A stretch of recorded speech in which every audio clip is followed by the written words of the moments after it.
The city of Sparta was celebrating the return of the Princess Helen, who had been kidnapped by the hero Theseus, but had been rescued by her twin brothers Castor and Pollux. Helen was looking for a suitor, and because of her beauty, she was the most desired princess in Greece. Knowing that the beautiful Helen had reached the age to marry, all the suitors went to Sparta. Her father, King Tyndareus of Sparta, did not know which husband to choose for his daughter, for any choice might offend the others. He was at a crossroads. Among the nobles was Odysseus, the king of the island of Ithaca, known for his cunning and sagacious mind. Although he was the son of Laertes, one of the Argonauts, some said that he was actually the son of Sisyphus, the man so clever that he tricked the gods and even death. Odysseus had no interest in Helen. He knew that such a beautiful woman would only bring him trouble, and his heart was already in love with Penelope. She was not as beautiful as Helen, but she was much more intelligent.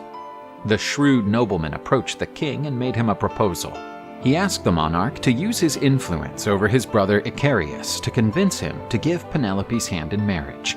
By doing this, he would help the king resolve that difficult situation.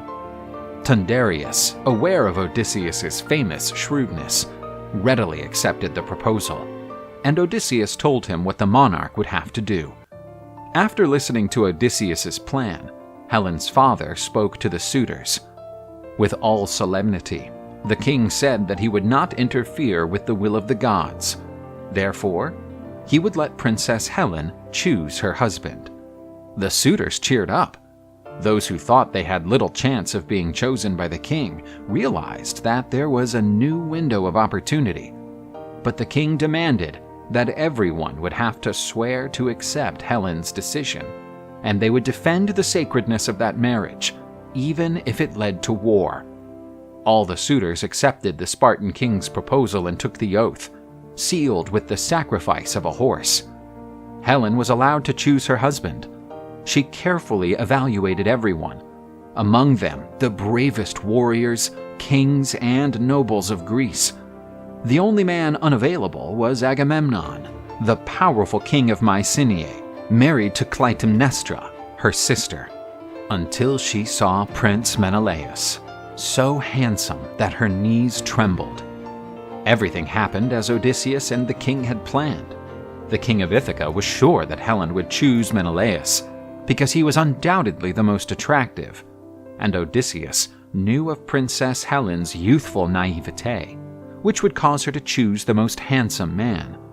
But the cunning king of Ithaca had a much more strategic vision in allowing Helen to choose her husband. Menelaus was not just any nobleman. He was the brother of Agamemnon, the most powerful king in all Greece. In this way, the other suitors would never attempt to enter a contest for Helen, for fear of the wrath of Menelaus and his powerful brother. Just as he promised, Icarius, Penelope's father, gave his daughter to the hero. Thus Odysseus cleverly conquered one of Greece's most precious treasures. Helen and Menelaus married, and with the death of Tyndareus, the couple inherited the throne of Sparta. For several years, the couple lived in relative harmony, and Princess Hermione was born of this union. But the kingdom of Sparta would be shaken by a storm.